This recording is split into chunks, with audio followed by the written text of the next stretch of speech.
Assalamualaikum warahmatullahi wabarakatuh. Tabi pun pemirsa, kembali lagi bersama saya Rista Putri di edisi Baca Koran.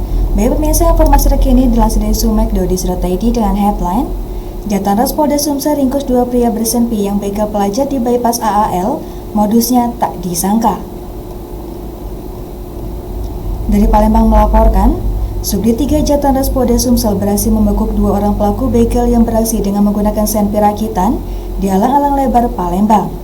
Pelaku yang diamankan yakni Ralufdi alias Lufi 19 tahun, warga desa Muara Baru, Kayu Agung Oki, dan M. Rizal Merdeka alias Dika 19 tahun, warga Jalan Ratu Sianung Lorong Langgar, Kelurahan Seibuah, Palembang.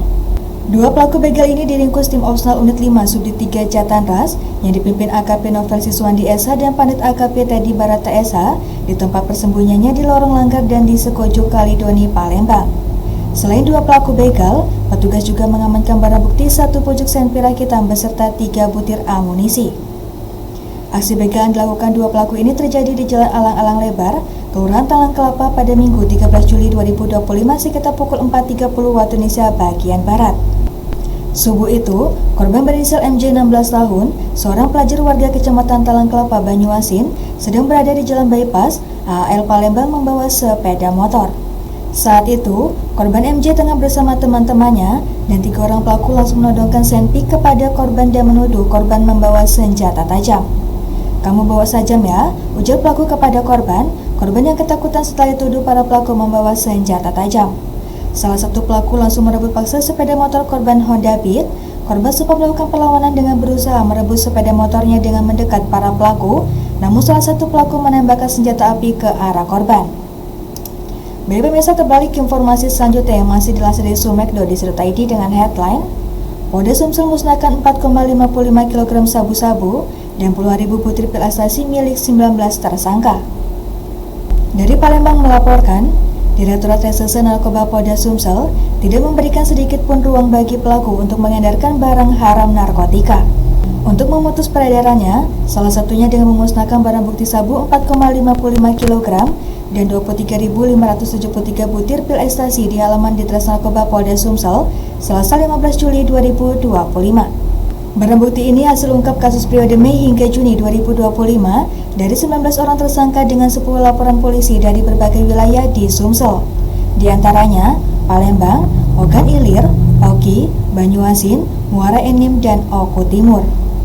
Direktur Reserse Narkoba Polda Sumsel Kombes Pol Yulian Perdana didampingi Kabid Humas Polda Sumsel, Kombes Pol Nandang Mukmin Wijaya SIK MH, diwakili PS Kaur Penum Kompol 1 Putu Suryawan menegaskan, pihaknya akan terus berkomitmen memberantas peredaran narkoba di bumi Sriwijaya tanpa pandang bulu.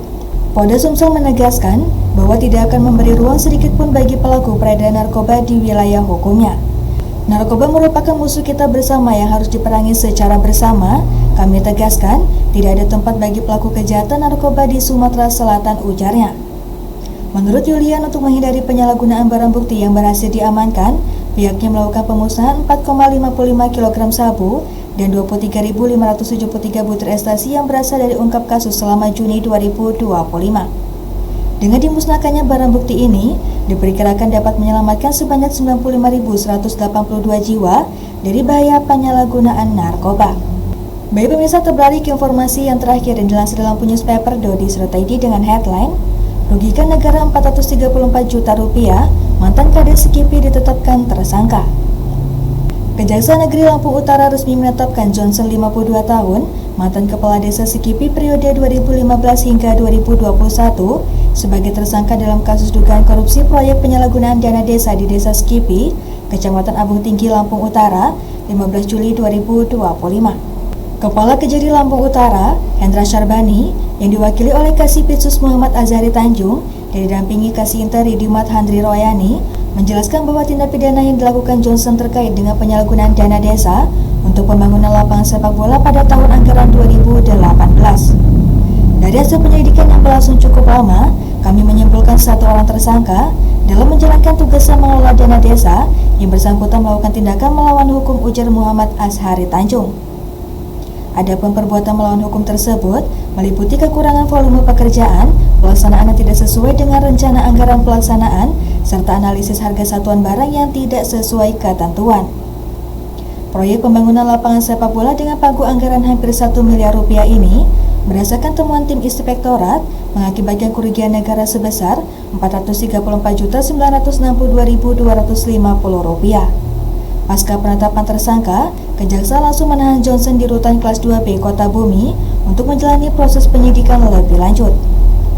Tersangka Johnson didakwa melanggar pasal 2 ayat 1 Junto, pasal 18 ayat 1 huruf B, Undang-Undang Nomor 31 Tahun 1999 tentang pemberantasan tindak pidana korupsi sebagaimana telah diubah dengan Undang-Undang Nomor 20 Tahun 2021 dengan ancaman pidana subsidiar pasal 3 Junto, pasal 18 Undang-Undang Nomor 31 Tahun 1999, jelas Azhari Tanjung.